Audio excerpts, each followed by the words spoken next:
views and opinions expressed in this program are those of the participants and do not necessarily reflect the views of BronxNet or the program underwriters. Hey everybody, I'm the Dr. Bob Lee. Welcome to Open BxRx. It's our special coverage of COVID-19 and current events in our community and beyond. Coming up on today's show, we've got a whole lot for you. We'll discuss the digital divide and how that's played a role in remote learning in recent months. And then plus we'll take a look at systemic racism, what one group is doing with the goal to educate the community and address these issues. Then, with unemployment on the rise, many people, they don't know how they will pay their rent. And we'll talk to representatives from an organization working to help tenants around our city. And after that, we'll learn about a movement to help the aging population and how it's gone digital. Then Bobby C has the latest in the world of sports. And then later on, the annual Harlem Hip Hop Film Festival returns online this year. And we'll give a preview. So stay tuned. All this and more is headed your way. We've got it going on for you right here on Open.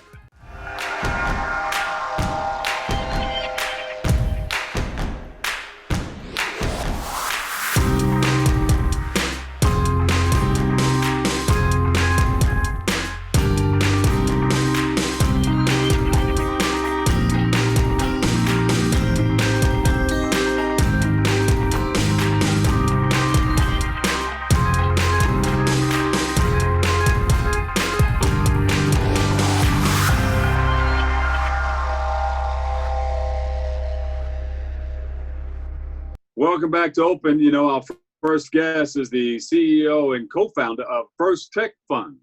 Joins us to discuss their work to close the digital divide.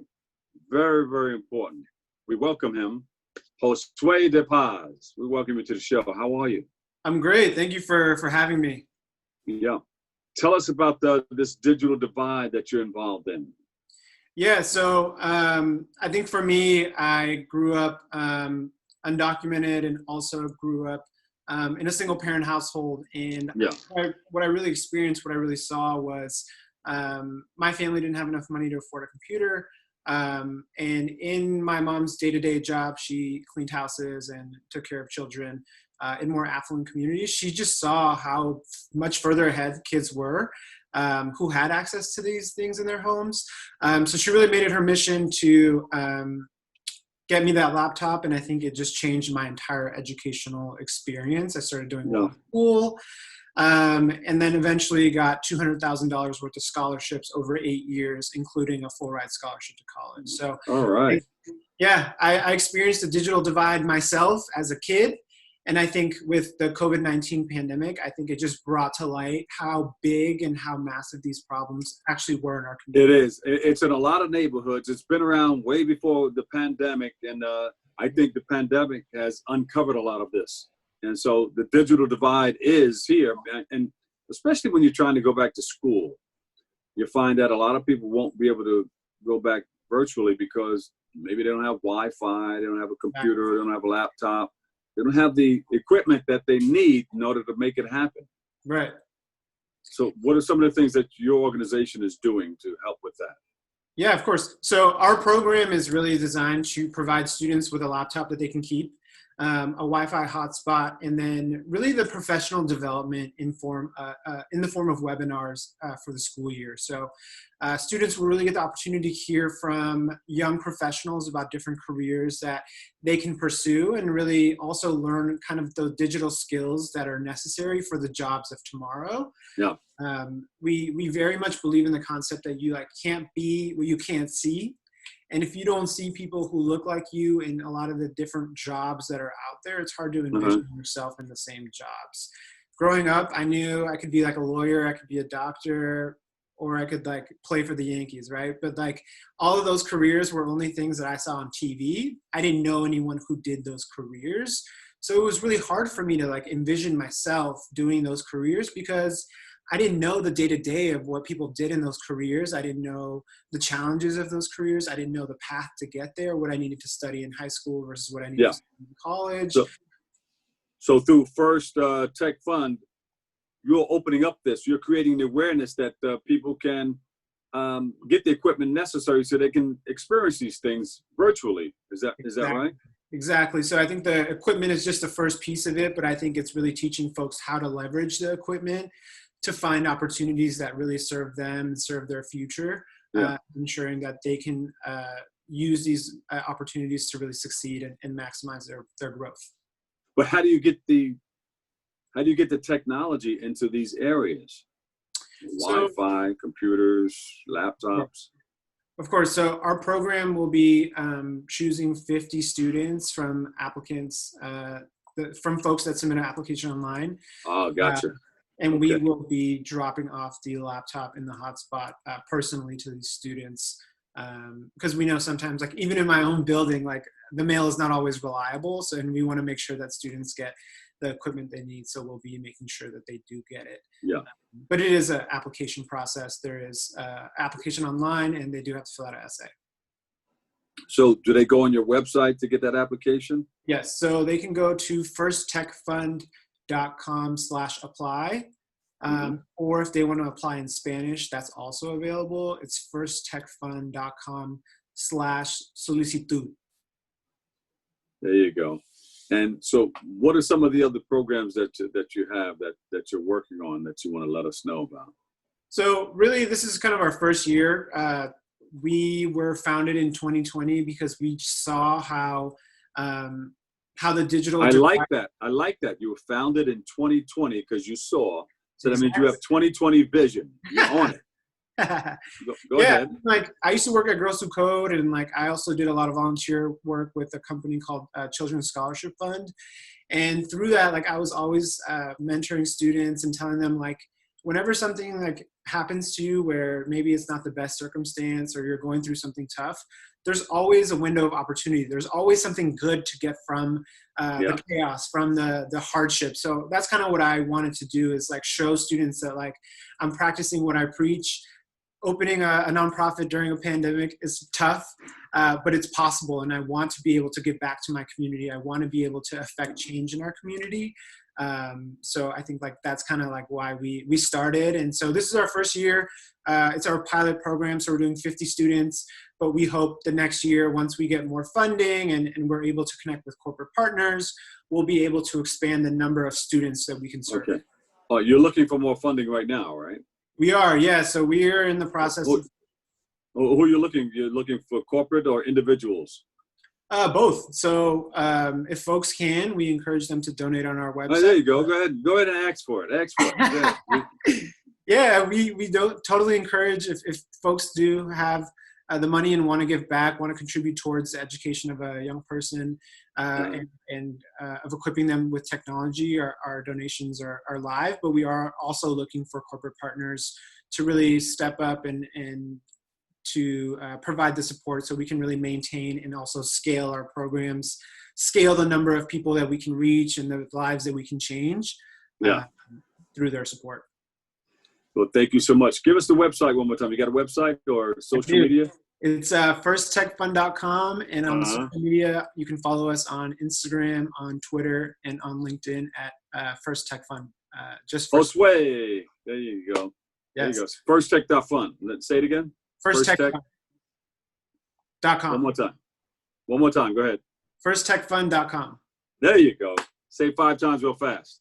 Firsttechfund.com. Firsttechfund. I got Josue De Paz. Thank you so much. The CEO and co-founder, First Tech Fund, firsttechfund.com. Exactly. Thank you so much for having me. I appreciate it. Thank you for all you do. We love you. Thank you. Yeah. All right. We'll take a break. We've got more. We've got a whole lot more coming up next on Open.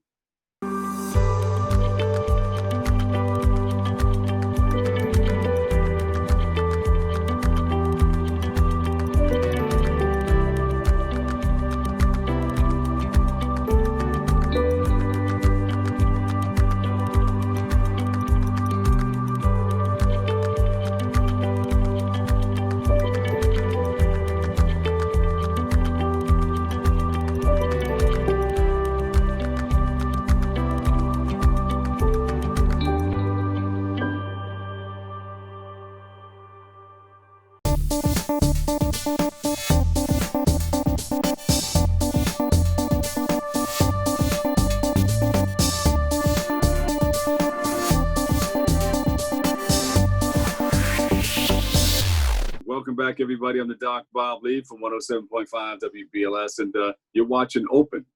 Our next guests are from Tenants and Neighbors, and they joined us to discuss housing and some of the problems tenants are facing. We welcome the organizers, the operations manager, Wanda Mercado, and tenant organizer, Allie Fischgrund. Welcome to the show, guys. Thank you. Thank you so much for having us today. Yes. What are some of the problems that we're facing in our neighborhoods? Oh, well, the biggest problem that we're facing right now is evictions. You know, we're facing a lot of tenants that are facing evictions. A lot of them are afraid. They don't know what to do. And so at Tenants and Neighbors, we do a lot of counseling and referrals to give them the resources to better assist them on how they can find rent relief programs to be able to help them with their rent arrears. As you know, because of the pandemics, this pandemic, a lot of people lost their jobs, and a lot still have not received unemployment. So how do you tackle that? How do you help these tenants in a predicament like that? A lot of them are scared to be homeless, to go into shelters. And so it's a scary time. It's a very, very uncomfortable, scary time for folks. What are some of the things that we are doing to help? In addition to helping folks apply to the rental assistance program, which we know is fully inadequate, and many people who are in need of rental support do not qualify, in addition to the lack of funds that have been given to this program. So we are also working with the Housing Justice for All Coalition, which is pushing right now to get 3 bills in the state legislature passed, which we believe would really help tenants. We have to speed this through because we need it now. It has been going on for... We're in it right now. We need it now. Yeah. Yep, there's no time to spare, definitely. Yeah.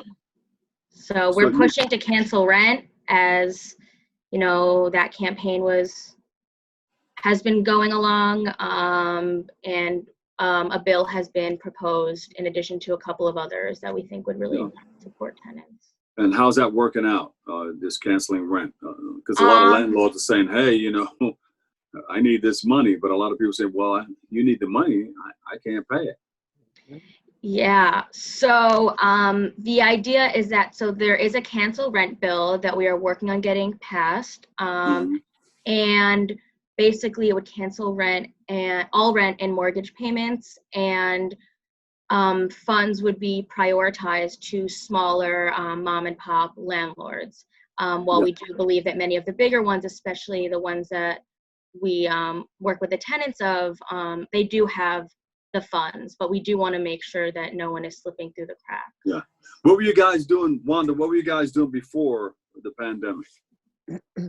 Well, you know, a lot of the tenants call, you know, so as you know, the Rent Guidelines Board that governs rent stabilized tenants in New York City, a lot of tenants were concerned about what that motion was going to be about. As you know, David Weiss is the chair of the Rent Guidelines Board. And so a lot of the calls that we're receiving were based on lease, right? Like, what's going to happen? Are we going to get an increase or a decrease? And that's something that Tenants and Neighbors works closely with the Rent Guidelines Board on how to try to make sure that this motion is fair for tenants before the pandemic, right? So they're calling about, well, my lease expires, you know, before October 1st. And so what happens, right? And so the motion that was passed, which was a bit of relief, was for a 0% increase for 1-year leases, and then the 2-year lease was a 0% for the first year, and then the second year will be a 1% increase. I mean, it was a back and forth. It was a struggle for tenants to say, my God, I mean, we're in a pandemic. How could they think about increasing our rent when we barely can't pay our rent now? So that was something closely to the pandemic. Was basically renewals of leases and where tenant stands. You know, some of them were confused. I mean, should we do a 1-year lease? Does it benefit us to do a 2-year lease? Because I'd say to tenants, go what your budget allows you to do. Because at the end of the day, we're not at liberty to tell them which leases that they should be able to sign. but just to make the one that that you can afford to renew. So that was a lot of calls that we're receiving with that. A lot of landlord harassment. We get a lot of landlord harassment tenant calls. Landlord not doing repairs. It's the same story, right? Like, what do we do with that? You know, how do we help tenants? You know, what type of resources can we provide them for them to get that relief, right? Like, they're getting repairs done. You know, they're not being harassed by their landlords. You know, a lot of the, leases, landlords try to change the leases. And we know that rent stabilized tenants, the terms and conditions must remain the same. And so that there are little tricks here and there that they try to get over on tenants. And not only that, but then there's a lot of seniors out there that landlords are bribing them to leave their apartment so they can deregulate that apartment. Oh, you've lived here for, some odd years, but, we can give you this and we'll give you $10,000 if you leave the apartment. These people live there all their life. They've been working all their life. They can't leave that apartment to go somewhere else to live. It's too much. And as I drive around, I see a lot more homeless on the streets. And I see a lot of furniture out in front of places. So people are being moved out. And this is like, it's really, really crazy. They need you guys. We need people like you. So once again, thank you for your service. But what rights do tenants have right now? So do they have any new rights? Do they have new rights? Well, so right now, there has been a lot of talk about the eviction moratoriums. And so right now, their Safe Harbor Act has been passed, which means that no one can be evicted throughout the duration of this pandemic if they have been financially affected by COVID. Yeah. But, we're saying that's not enough. There should be no evictions for a year after the pandemic ends as well. So that's another one of the bills that we're working to get passed. A lot of people love you guys. Yeah, I mean, we couldn't do it without the work of the coalition. There's been over 70 organizations throughout the state that have been working really hard to get these passed. Definitely. Oh, you're working together with a coalition? Yeah, these bills are all part of the Housing Justice for All coalition. Oh, great. Who are some of the other people involved in that coalition? Do you know? So in New York, so it's a statewide coalition, but in New York City, Vocal New York is involved with it. Met Council on Housing, CASA in the Bronx. Those are just a few organizations. Well, I want to thank all of you guys for coming together and helping out with that. I know there's a lot of them. You have a wonderful coalition. What can people do to help at this point? We have different resources that first thing is that we want to provide resources that are going to work for tenants. Oftentimes we give resources and they don't work. We advise tenants to want to speak up, right? To reach out to their city council members, their state assembly, their state assembly members, their congressperson. It's important. We vote these people in. We want them to hear our voices. We want them to know what's going on. And to reach out to their local elected officials and let them know, listen, we're going through something, that's a quality of life for people. It's going to be a tsunami in the courthouses. And so at the same time, Housing Court Answers, which is at 111 Central Street, they also have a hotline that they have up on their website from Monday through Friday, 9 to 5. Is there a website that people can go to? You have all that information up there, Allie? So we have a website, and I also want to add that you should speak with your neighbors, of course, just all the necessary precautions, but you don't want to be in this alone. And I'm sure there are others in your building that are also experiencing similar things. But yes, we do have a website that you can reach out to, and you can also reach us at questions@tnn.org if you have any questions, and we'll make sure to get back to you. Our website is tnn.org, and we post resources on there as well. Thank you guys so much. Wanda Mercado, Operations Manager, Tenants and Neighbors, and Allie Fischgrund, Tenant organizer, and tenant and neighbors. Thank you for all that you guys are doing. We really, really appreciate you, and we need you. Thank you. Stay Thank you safe. so much for having us. us. Thank you. Yeah. Thank Stay you. safe, Thank stay you. You blessed, still stay and safe thank you well. once again for your work. Thank you. Thank you. Bye-bye. Thank you. Bye. All right, we'll take a break. I've got a whole lot more right here. Keep it right here and open. I've got you covered like a blanket.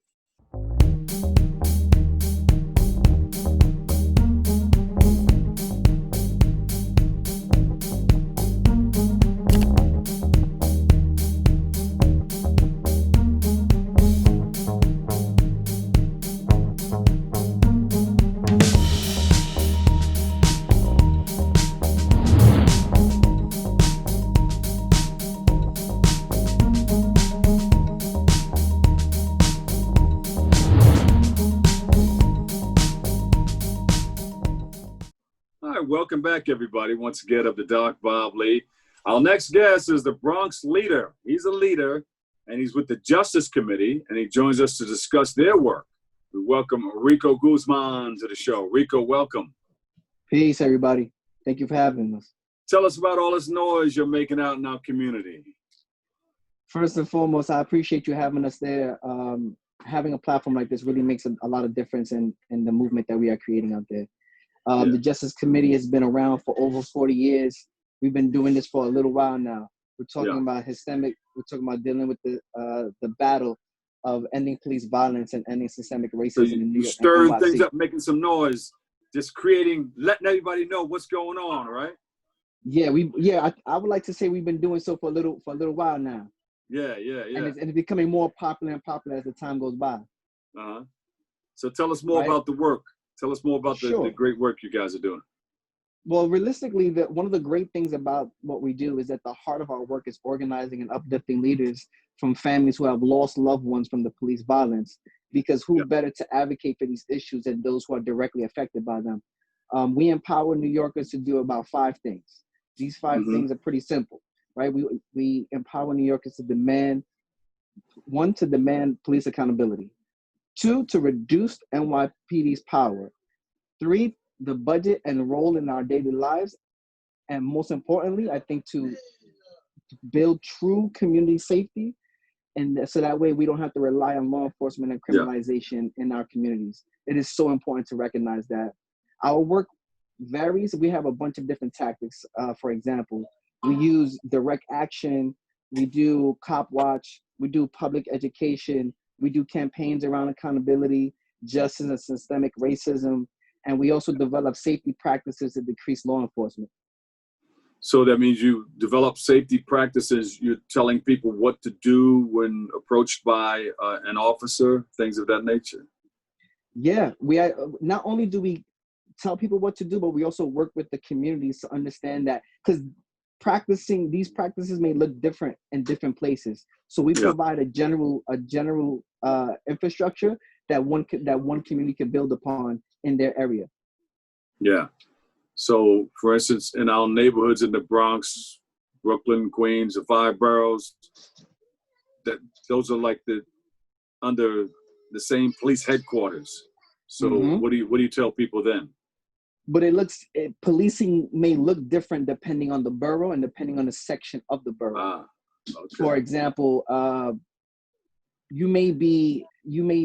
policing in Queens may focus a lot more on immigration and classification, right? Policing in the Bronx may look something different, like direct police violence or over usage of police authorization or authority.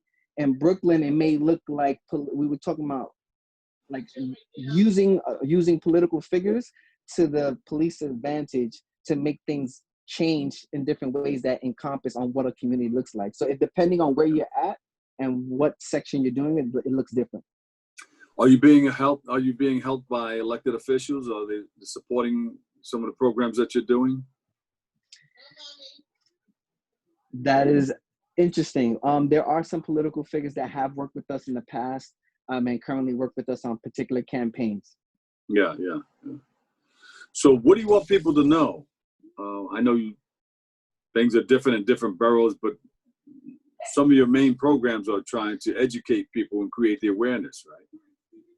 Well, I think it's one thing it's important to know that demanding accountability from police is something that we should be doing the same way that we breathe our air on a regular basis. The same way you walk one step at a time, you should aware that one of the things that you can do and should be always doing is demanding more from our police. That's first and foremost. Two, I think is with the identity of encompassing more of what community looks like to us. Somebody could tell you what community looks like to you or to them, but it's really important to embody what does it look like to us, those who are affected. Understand that there's organizations like Justice Committee that will help you if there's a hard time getting that together. Because right now, if you're not necessarily involved, you may be an armchair protester, or you may be somebody who's like, I want to get involved, but I'm not sure how to go about doing that. We will help you. We will help you organize. We will help you get your stuff together and realize that your vision of what you consider to be community and demanding justice and accountability will bring it to life. Constantly. Is there a website where we can go to find out more of what you're putting up and what you're talking about? Absolutely. You can always go to Justice Committee. Justice Committee. Yes. .org. Yep. So just to really quickly, right? It's Justice, JUSTICE, Committee, COMITTEE.org.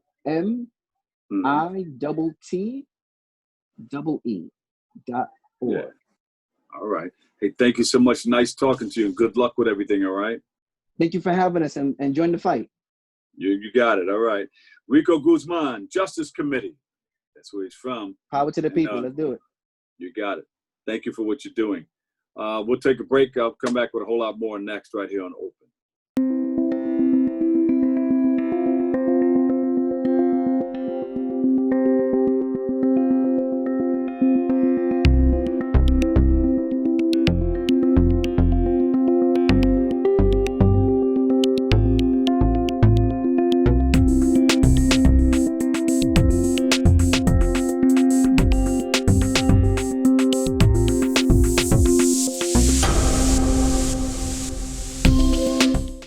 Welcome back. I'm the Dr. Bob Lee, and our next guest is the director of the Connect Through Tech program at the DOROT, and she joins us today to discuss their work to address challenges of the aging population. We welcome Lorraine Novack Voytek.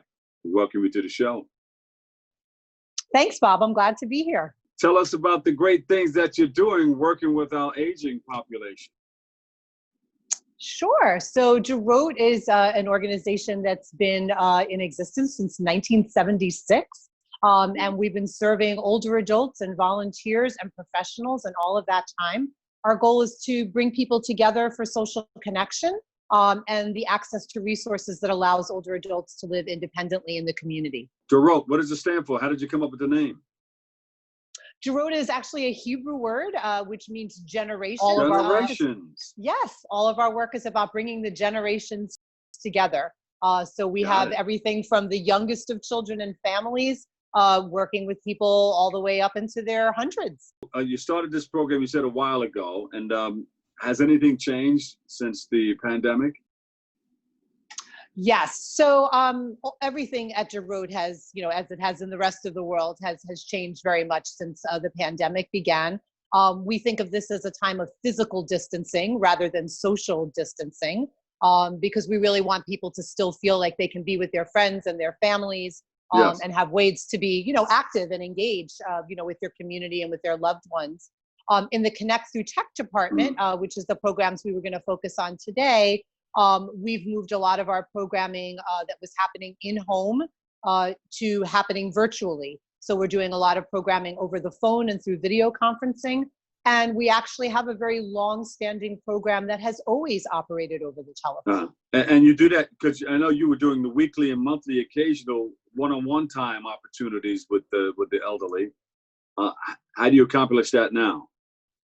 Well, so we actually run two programs. One of them is I think the one that you're referring to is where we bring volunteers and an older adult together one-on-one to learn more about technology. And that was previously happening in the home. So now what we're doing is we're matching people still, but the volunteer will call the client at an appropriate time, something that they've agreed upon. If the older adult is able and willing to be sort of coached through getting onto video conferencing, then we can do that, because that allows the volunteer to see what it is that the older adult might see on their screen that they're having a problem with their device. But if not, they simply speak over the telephone. It can be a little challenging, but our volunteers are all very well trained in speaking with late tech adopters, people who are not as familiar with technical jargon, and being able to do that while not sitting side by side next to each other, able to see the device. And I guess the telephone is the easiest. I mean, they can do FaceTime, but a lot of elderly probably don't know how to do it, or maybe they have to be shown once or twice. Hit this FaceTime button right here. I think that there are a couple of challenges, to that, but we find that it's not really based about age. We have clients who are, in their hundreds who are really tech savvy. Yeah. And we have people in their 60s who are just learning how to engage with FaceTime or Zoom or things like that for the very first time. But the volunteers find all sorts of ways to do things. They use FaceTime.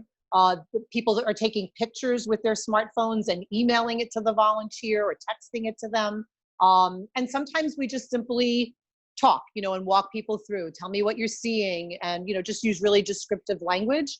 And all of our volunteers know how to be able to talk to people about tech without sounding very techy, right? That's not a vocabulary that a lot of older people are familiar with. And so just, speaking in plain everyday language can still accomplish the same terms. It just takes a reminder to the volunteers to remember for them to so you iron out a lot of these challenges together. I mean, these are challenging times, so we have to learn how to iron them out. What have some of the elderly learned from your organization so far? Any good feedback? Yeah, I think that there have been a lot of things. We've been really excited to see how many older adults are joining us by Zoom for the first time. A lot of people were previously coming on site to programs, and now, of course, they're not able to do that. And so they're learning how to use Zoom because that's the best way for them to see their friends and their facilitators and engage in the activities they always have. But our teleconference program, University Without Walls, has also seen a lot of people joining in for the very first time. So we find that people are finding new ways to engage. People who may have been coming on site are now using Zoom. People who may have been going to their local senior center and now they can't, and they don't have technology, are using our telephone program to be able to stay engaged and connected to other people. I like what you're doing. So do we. So keep doing it. We're with you 100%. Thank you. Thanks for giving us a chance to talk about it today. All of the programs are free, so people are always, welcome to join us. And they shouldn't feel that being home means being alone, or not knowing technology means being alone. DOROT will help them get through all of that and keep them connected and having a good time. DOROTusa.org. DOROT. Generations. In Hebrew. Absolutely. Yes. Yes. But you don't have to speak Hebrew to join. There you go. We welcome everybody from all backgrounds to join us and be a part of what we do. Our volunteers, our clients, our staff are all very diverse. And we're just looking to have just a broad sense of community here in New York and beyond. And simply, we love you, we love you, we love you. Thank you for your service. Thank you. Thanks for the time today. Thank you. Lorraine Novack Voytek, Director, Connect Through Tech Programs, DOROT. Thank you, thank you, thank you. Have a great day. Stay safe. God bless. Bye-bye. All right, we'll take a break. I've got a whole lot more in store for you. Keep it right here on Open.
What a week for the New York Jets. To talk about it with us, we have New York Post columnist and sports writer Mark Cannizzaro. Mark, how's it going? How are you? I'm doing great. How you hanging in? I'm doing all right. You know, tough times and definitely interesting times in the world of sports. And I know Jet fans were probably shocked by the news that Adams is heading to Seattle. I wanted to get your initial perspective and thoughts on what you thought of the trade when it came down. Well, I think the shock really was less that he was moved and more by what the Jets got for him, to be honest with you. And, I think we got to credit Joe Douglas, the Jets general manager. I don't think anybody thought he'd get 2 number 1 draft picks out of that deal. So I think that, to me, was the more surprising element. To me, it was no surprise whatsoever that the Jets moved Adams because of what had transpired, most particularly in the last several weeks, but really in the last few months. He first came out and was chirping about his, wanting a contract extension and how much he deserved it and all that kind of stuff, which I get. But he started to do it right around the time the pandemic was starting to heat up and become really, a crisis for everybody. And people are out losing jobs. They're, some people losing their lives, and he's out there worrying about a contract extension. So I thought right off the bat, this past spring, that was a bad tack. And then from there, it just got ugly and it got personal. And when he took Woody Johnson to task on Twitter the other day, that was over the top. And then, of course, when he came out in the newspaper on the record, basically scorching all of the earth around him, Joe Douglas, the Jets ownership, Adam Gase, everybody, that was his, that was kind of like, the ending. I know that this thing had been going on, the Jets trying to trade him for a while, but so I think the optics of it looked like they moved him as soon as this stuff all occurred in the last couple of weeks, but that's not really the case. However, listen, you know what? Good riddance as far as I'm concerned, to be honest with you, Bobby. He was touted to me by everybody I spoke to when they drafted him as this guy that had extraordinary leadership traits in the locker room, on the field. And I'm going to be honest with you, I didn't see it. On the field, terrific player, passionate, worked hard all the time. I give him all that credit. He hated to lose, all great traits. But if you look on social media in the last couple of days, I don't think you see a lot of Jet players saying, "Oh, wish you well, Jamal. Sorry to see you go." There's no accident there. I don't think he was extremely popular in that locker room. There were certain guys that liked him, and there were also a good faction of guys that were just tired of his act. I don't think he took enough responsibility as a leader when things weren't going well. And at the end of the day, good for the Jets. Good for Joe Douglas getting these 2 picks. They've got a safety who looks pretty productive to me. I don't know a lot about him, but his numbers are frankly better than Jamal's. So listen, I think the Jets did the best they could and came out of this, as well as they possibly could have. And Mark, kind of ironic because Adams was critical of the job that Douglas has been doing, but then he goes out and pulls the trigger on a trade to get 2 first-round picks when everyone knows that Adams wants out, I think is pretty impressive. This was the perfect marriage, the Jets and Seattle, because what team has valued safeties more than the Seattle Seahawks in the last decade, with Cam Chancellor and, all these great safeties they've had there, Earl Thomas. So, I mean, you can make the argument, okay, these Seattle draft picks are probably not going to be high in the first round, but they're still first-round draft picks. And, it's up to Douglas now and his staff to go pick the right players. We think that they've picked good players in this past draft in April. I really like, Ashton Davis. I love that pick. I think, he seems to be a pick a lot of people like. And, the issue right now, to be honest with you, not to change the subject, but you make these picks like all these young guys that are coming in right now with the way we're going here with COVID and now, the Players Association and the deals they've struck with the league in terms of the number of practices, the numbers, obviously no more preseason games. It's going to be really hard to get these young guys up to snuff and getting ready for regular season games. That's going to be a huge challenge for everybody, and particularly a team like the Jets, who kind of would like to see certainly the young tackle, Becton that they just drafted. They certainly like in the perfect world to see him come in and start right away. Now, whether that's going to be possible, with the amount of practice time and 0 preseason game time that he'll have, same thing for Ashton Davis. that's gonna be a challenge. So, but in terms of the Jamal thing, you hope that Douglas goes out and gets good players and makes this thing worth his while. I think the consensus too from Jets fans is that they definitely got a haul back in this trade. That's one thing. But for the few that might be naysayers, I think the thing that has come up, even if you listen to radio here in this town talking about the Jets right now, it's the possibility that Adams could eventually be a Hall of Famer. Now, do you see him in the same light as you would see, let's say, someone like Ed Reed or Ronnie Lott? Is that what the Jets are parting with here? Is he a future Hall of Famer? I'm not going to say that he can't be, but I don't think he's done enough to show me in 3 years that he's at that level. You mentioned two guys that were game-changing talents at their positions at safety. And I listen, I kind of feel in a weird way that we've kind of overvalued how good Jamal Adams is. I mean, he's a really, really good player. Don't get me wrong. And I'm not trying to trash him on his way out, but was he a game changer? He changed the game in the Giant game, right? When he stripped the ball, from Daniel Jones. But how many of those plays did we really see him make that changed games? He couldn't cover Gronkowski when Gronkowski was still a Patriot, last I checked. I'll be very curious to see how he does in coverage against George Kittle in that division now. Again, I know it sounds like I'm torching the guy, and I'm not meaning to, because I absolutely respect him as a player. But I feel like, to some weird degree, we've kind of a lot of people, a lot of Jet fans have kind of overvalued, who he is and what he is right now, because, he's not Lawrence Taylor. He's not even Darrelle Revis. Darrelle Revis took one side of the field away when he was a Jet, at his peak. Jamal is not very good in coverage. He's a really, really good in the box safety who makes good hits, great anticipation, all of that stuff. But he's not a guy that's made game-changing, strip sacks and forced fumbles and interceptions. And he's not a turnover machine.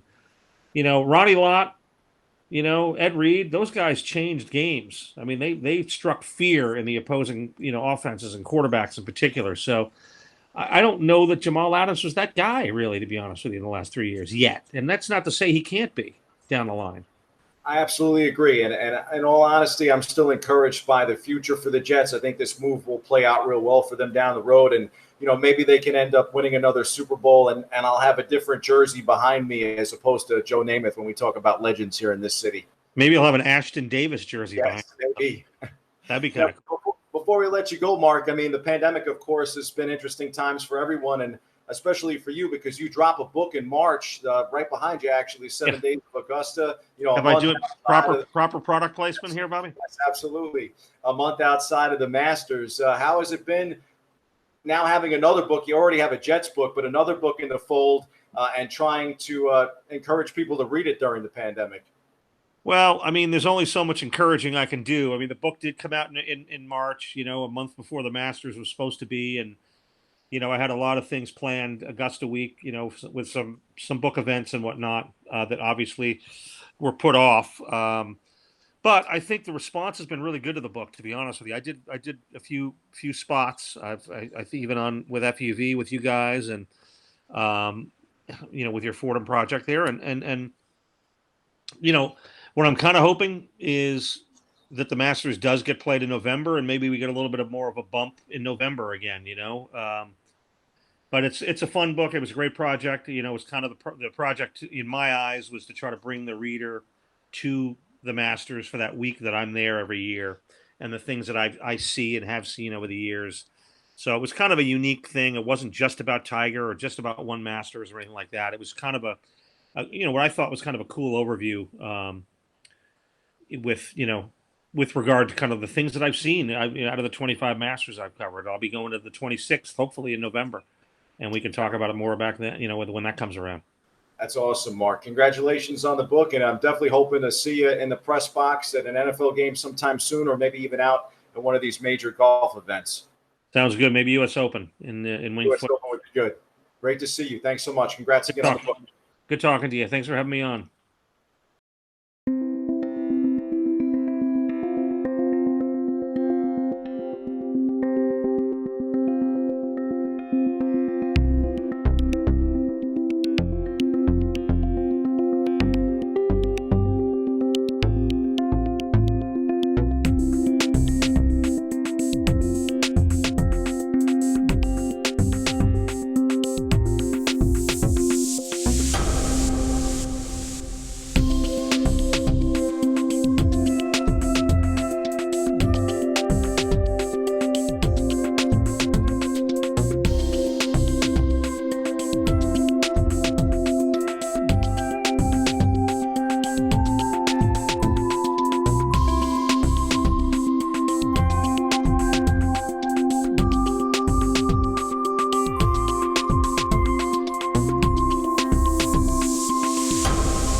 we go. Welcome back. The Hip Hop Film Festival is making its way back for another year. And we're joined by the founder, C.R. Capers is in the house. C.R. Capers, how are you? How you feeling? I am feeling good. I'm feeling alive. I'm so happy to see you. Yeah, I'm happy to see you too. You know, the Hip Hop Film Festival is a festival created for the new culture of global citizens. And I'm sure in August, you're going to have a lot of those people come together. So those who embrace the culture of revolution, progressive change, social mobility, and giving voice to the overlooked, that's what you're doing. Yes, we are. And we're doing it globally. And it's not just, hey, just because we're on the internet. We actually started 2 years ago, going from country to country. So after we do the festival in August, I pack my bags, I take all our workshops, and we hit South Africa, Kenya, West Africa, Europe, all the countries, and I go and I do 10 days of workshops, entrepreneurial training in film, and of course, a festival to get with the filmmakers where they live, and then everybody back to New York City.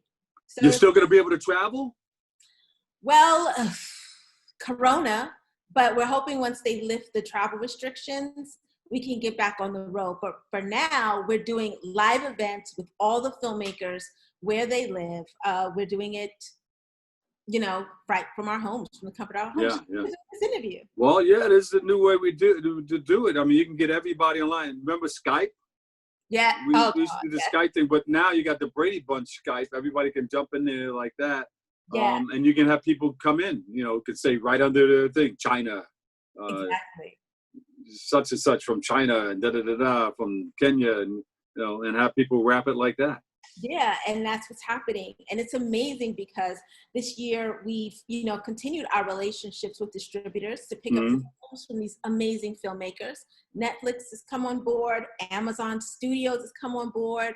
We have a long relationship with Diddy and Revolt. They constantly acquire and distribute our work. So there we have a boss pitch competition where I found this amazing film financier. His name is John Gosnier, and he's going to fund someone's film this year. So we're talking straight up. All right. Listen, just because we can't meet in person, don't stop the grind, don't stop the hustle. This is the culture. This is what we're about. We always make a way out of no way, and we're going to continue to do it. Yeah. So you're headquartered uptown, right? Headquartered uptown in Harlem, of course. Yes. Do you have a museum setting where people can come and see some of the stuff that you have in there, or you didn't set it up yet? I do have a little art gallery in the front room, and then we have huge studios here with where people can come and edit. We do a lot of our admin work here, but we're back to open. We have to social distance, but we are running the entire festival from our studios here in Harlem, reaching out to the world. Oh, and by the way, guess who's our GOAT this year? GOAT meaning greatest of all time. Ice Cube is the GOAT. We're honoring Ice Cube. And our Omari Hardwick is our icon living. All right. Yeah, so it's going to be dope. So let me clap my hands like this. Yeah, throw your hands in the air. Wave around like you just don't care, like a Ginger Rogers and a Fred Astaire. Let me hear you say, oh, yeah. That's great. So you got everything lined up, huh? We have a great lineup. And also for people that love music and want to relax, we have events for that too. So every night we're doing a sound clash. So we're bringing in live acoustic sets by musicians, rappers, R&B. Like every night it'll be live music. We have live music and cooking demonstrations with plates and crates. The lineup is sick. Wait, plates and crates and music? All together in one room? All together, like every single night. We have amazing musicians from all over the world who are playing from their living room, right, for everybody. So you can come in and see it on the big screen? Yeah, no, well, as big of a screen as you got in your home. So nobody's allowed to come in yet? No one's allowed to come in yet. So that's why we've adopted this format. A lot of people saying, oh, it's virtual, it's an online festival, but we don't like that word. We're coming to you live. We're alive. We've survived COVID. We're live streaming. Yeah. So everything we're doing is live to the home. We're thinking about amazing, innovative ways to engage people and keep the party going while people are at home. So sounds good, CR. Go ahead. So it's like you're putting it all together. Yeah. Who's there with you today? You want to give them a shout out? Oh my God, the team is here and they will be watching. So we got Kim, who's our vice chair. We have Anna, Jessica, Lauren, Hauka. I mean, the whole team here. My daughter's working. The whole team here making sure that the festival continues to go on without a hitch, even though we have to do it in a virtual setting. We're still reaching everybody at home live where they are. So we want everybody to go to hiphopfilmfestival.org and make sure they get their free pass. It allows them to have everything we have to offer, including private watch parties. So like how you and I are in this kind of Zoom thing together. Yeah.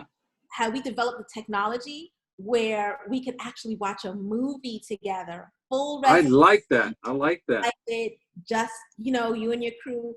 It's super dope. And we really, I think, raised the bar for what a festival can do.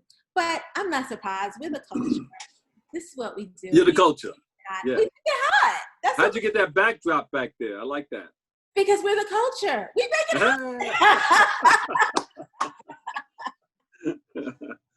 I like that. Yeah. There's so much I could tell you about how we've grown.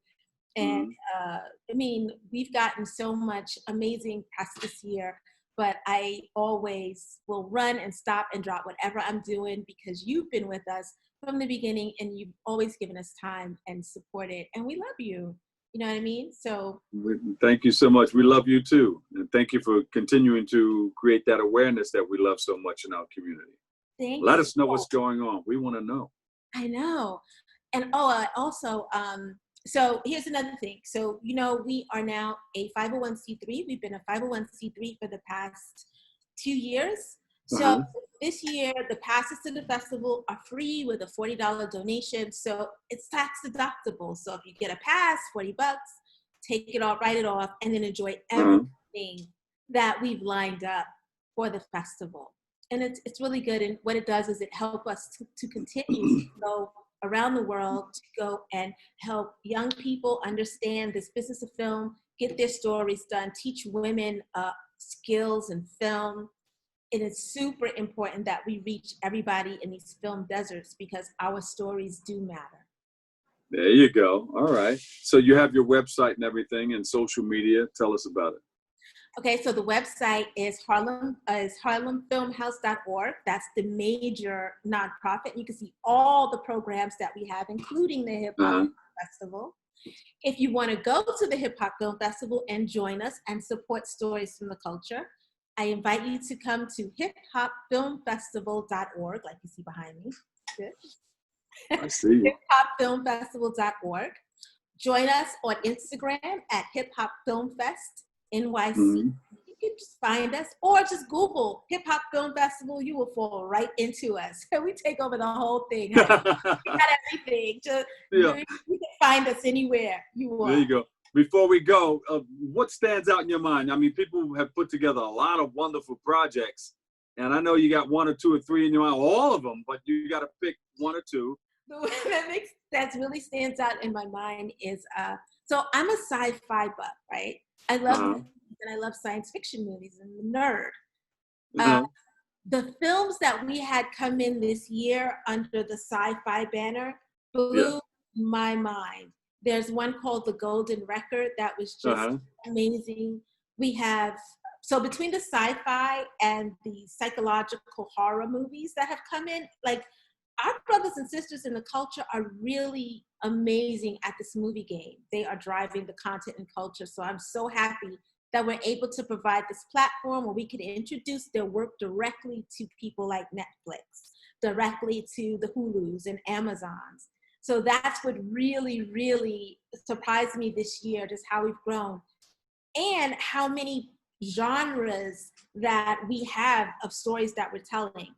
when I say hip hop film festival, people usually think that we're talking about rap. And I'm like, no, that's music. We do film.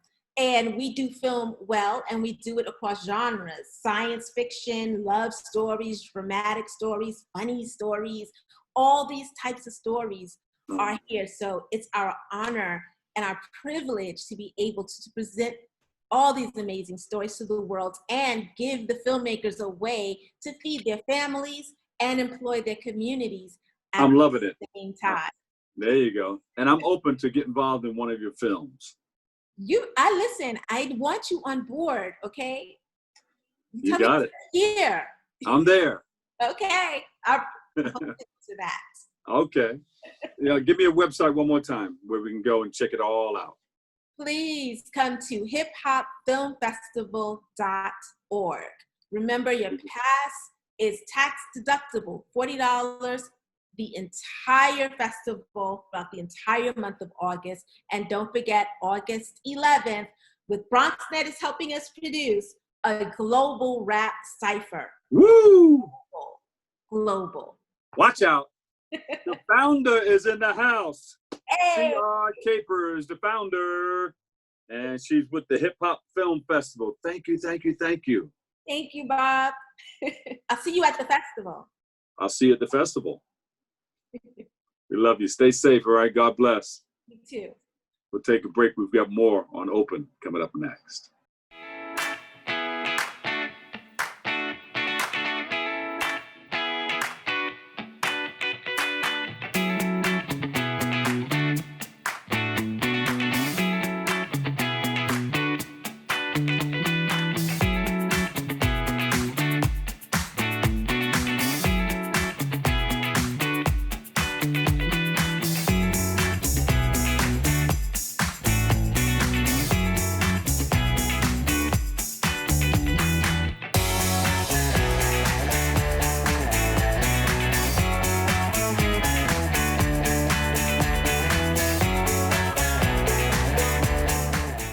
Unfortunately, that's all the time we have for today's show. I want to thank our guests for joining us and you all viewers for tuning in and checking it all out. Make sure you follow us with our continued coverage right here on BronxNet. All right. Thank you so much. Always remember this: what you are is God's gift to you, and what you make of yourself is your gift to God. So choose your choice. Let your choice control the chooser. Thank you for letting us share in this space and time with you. Stay safe, stay healthy. God bless. We'll catch you another day, another way. We love you all.